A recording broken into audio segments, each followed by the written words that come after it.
Hello multipliers and welcome to the Plus Show. My name's Dan and today we're going to get a little bit different. We're going to talk about politics. And I know politics are so divisive. I've been wanting to talk about everything since the inauguration, all the stuff that's been happening here, and I thought today was the day. We've seen so much happen here in the first week or so, not even a week honestly. This is literally within the first week of President Trump's presidency. And I have to say it's different. Am I the only one who feels this way? Like it genuinely feels different. What I mean to say about that is he has already done like a ton of stuff. Seen all the criticisms that people are throwing out there at him, that he's rash and like for instance, he got into that really kind of silly debate over the inauguration numbers, and then he came out the other day and said, hey, I only lost the popular vote because 3.3 million to 5 million illegals voted. And everybody's like, well, why don't you investigate? That's a huge thing to our systems. Well, guess what? He's investigating it. And it's just like there's so much stuff happening so quickly. And so I thought we could take a second to like digest what we're talking about here. You know, because I look at the situation, I see what Trump's doing here and here and here, and I look at the alternative. I've never really,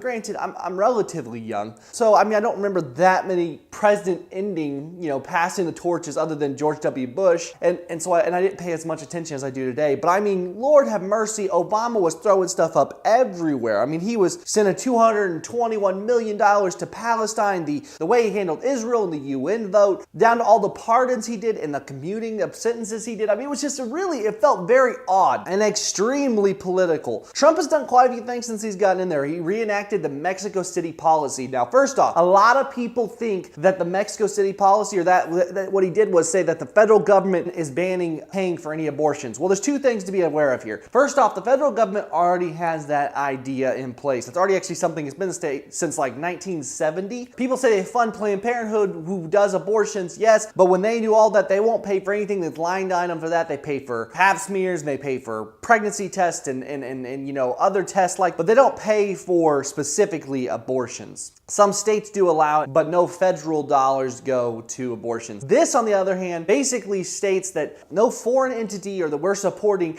can offer or push abortions as an option for family planning and what else. Why is this important? Every president has done something with this act since their presidency, since Ronald Reagan enacted it. After Clinton went through and wiped it away, then George W. Bush came in, he reenacted it. Obama wiped it away. Now Trump has come in and he's redone it. So what does this really mean? It really means that it's protecting what we're doing abroad, but it doesn't mean a whole lot. All those people out there telling President Trump has outlawed abortion or federal funding, it's not really true. Let's face it, that's not really the case here. So keep ourselves in there and just realize that that's not really what's happening here, okay? But Trump has been doing a lot of other stuff. He's already wiped away, and put in the Keystone Pipeline, which had been blocked by environmentalists. He already has put that's saying that all of this can be built with U.S. steel and a bunch of other things to hopefully build more jobs. There's a lot of chaos, whether that's true, if the numbers he's saying that will actually be the case. It's a whole bunch of stuff. Everything is being scrutinized so much right now. Let's not shy away from the fact of how much he's done already. He met with union leaders, which unions are notoriously fairly liberal. He met with them, and these union leaders came out and said this was the best meeting we've ever had. He's been meeting with government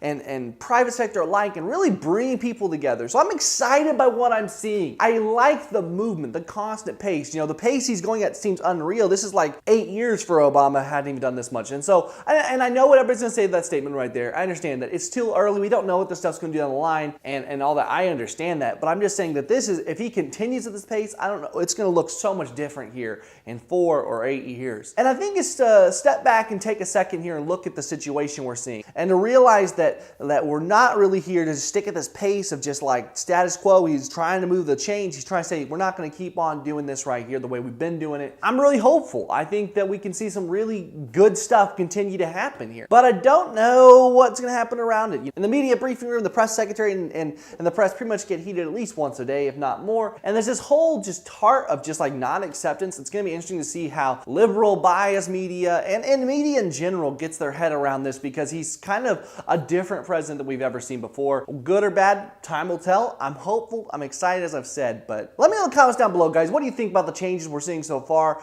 the stuff he's enacting? It's just by and large the biggest change I've seen this early on. Literally within the first week, he's done so much much stuff. So I'm interested to see what you guys think about it. Comment down below with all your knowledge. Also, I need to know, what do you guys want me to review this week? We talked about what's coming out this week with on the Monday show. So let me know which movies you're interested in, so that way we know what to review for you all tomorrow. And on to the nugget of the day. You know, I was thinking about this yesterday. I was thinking about legacies and what a legacy really means.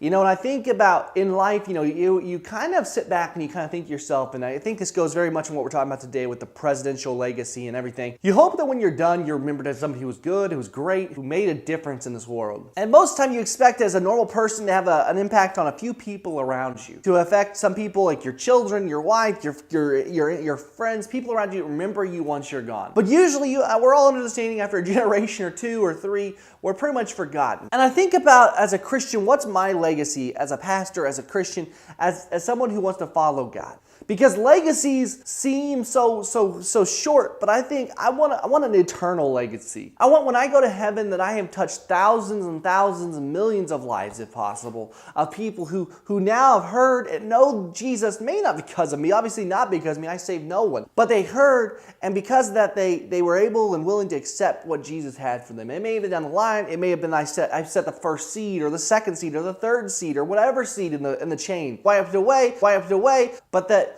down the line, we made an impact on this globe. I think that's got to be our heart every single day. You know, to wake up in the morning and say, I'm not going to just take this as a normal day. I'm going to fight to do something great for the kingdom. Every day we wake up and we're ready, we're prepared, and we're excited to just attack this world and to go all out day after day and not be a lame duck president, but to be someone who is on the ball, who knows what they've got, and every moment is important because time is just dwindling away. And that's all for today, multipliers, and thank you so much for checking out today's video. If you like it, make sure you do give us a thumbs up. It really does make us feel good. It lets us know that we're doing the right thing and we're on the right track. If you want to see more, make sure you subscribe. That way you get the most up-to-date content. You see it, it's on your newsfeed, all that stuff. And share this video so that your friends can see that somebody's making Christian videos on the internet. Guys, thank you so much for tuning in. As always, my name's Dan. God bless, and we'll see you tomorrow.